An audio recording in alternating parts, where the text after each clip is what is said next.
இப்போது நம்ம வாழைப்பூ பிரியாணி செய்ய போகிறோம். செய்முறை எப்படி என்பதை பார்ப்போம். வந்து 5 கிலோ அரிசி பிரியாணி செய்ய போகிறோம். 5 கிலோவுக்கு 1 லிட்டர் ஆயில் போட வேண்டும். அடுத்தது பட்டை, கிராம்பு, பூவு எல்லாத்தையும் போடணும்.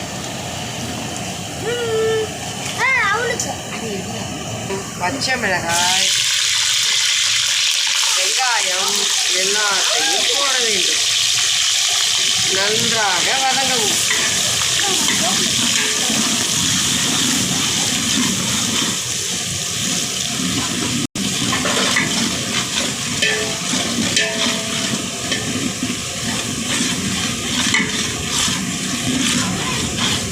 இப்பொழுது இஞ்சி பூண்டு பேஸ்ட் போட வேண்டும்.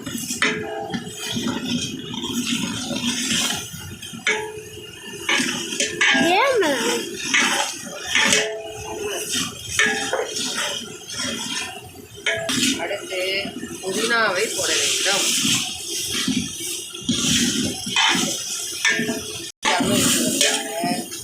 கொஞ்சம் உப்பு போட வேண்டும். தக்காளி போட வேண்டும்.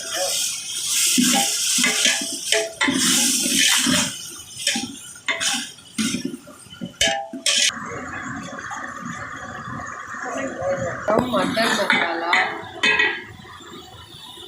ரொம்ப ஸ்பைசியாக இருக்குது. கொஞ்சம் மட்டன் மசாலா, கொஞ்சம் சத்தமாக, கொஞ்சம் சிக்கன் மசாலா,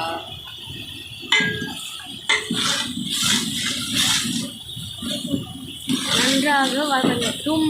தேவையான அளவு மிளகாய்த்தூள், தனி மிளகாய்த்தூள்,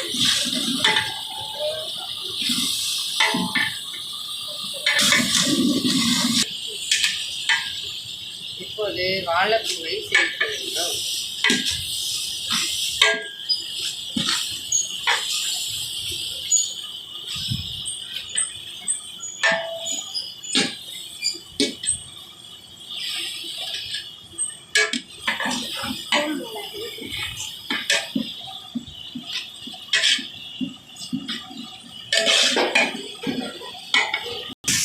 தயிரை ஊற்றவும்.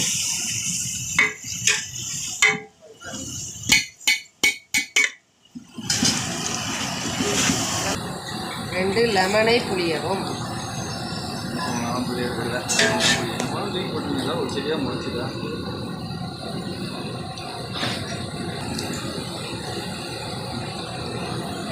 கொஞ்சம் கீழே வச்சு புளிங்க.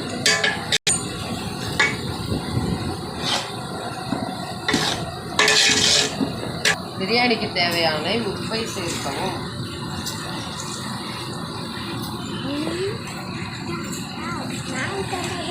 பிரியாணிக்கு தேவையான சுடுதண்ணீரை ஊற்றவும்.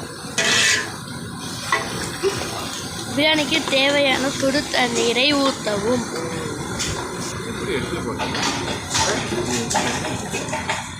அப்படியே எடுத்துக்கலாம், இல்லைன்னா 2 கிண்ணியில் எடுத்துக்கலாம்.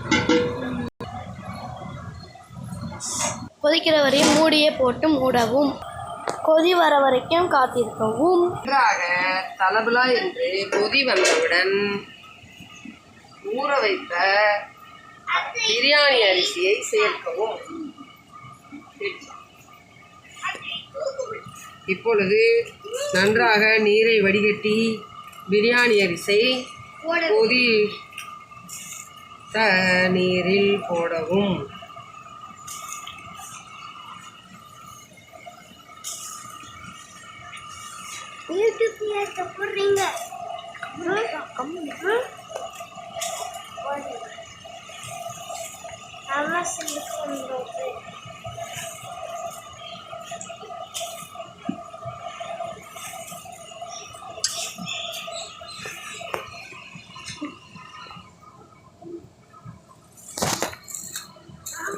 நன்றாக கிளறி விடவும். நான் ஆர்டர் முறையில் வீட்டு முறைப்படி சுத்தமாகவும் சுகாதாரமாகவும் கெமிக்கல் எதுவும் சேர்க்காமல் நன்றாக சமைத்து உணவை ஆர்டரின் பேரில் செய்து கொண்டிருக்கிறேன். வெஜ் ஆர் நான்வெஜ் இரண்டும் நன்றாக செய்து தரப்படும். பிரியாணி கொதித்து வரவும். இப்போது நன்றாக கொதித்து வரும் பொழுது நல்ல ஹை ஃப்ளேமில் வைத்தால் பிரியாணி சாஃப்டாக இருக்கும். அரிசி தலமுறா என்று கொதிக்கணும். என்ன சொல்லுங்க? இப்பொழுது தண்ணீரும் அரிசியும் சமமாக வரும் பொழுது அனலை கம்மி பண்ணிவிட்டு குறைத்துவிட்டு தம் வைக்கவும். பிரியாணியை தம் வைக்கவும். சக்கரை பொங்கல் தயாராகி கொண்டிருக்கிறது. இப்பொழுது நன்றாக வெந்த பச்சரிசி, பாசிப்பருப்பு, தேங்காய் அனைத்தும் வெந்து கொண்டிருக்கிறது. இப்பொழுது வெல்லம் போடப்படும்.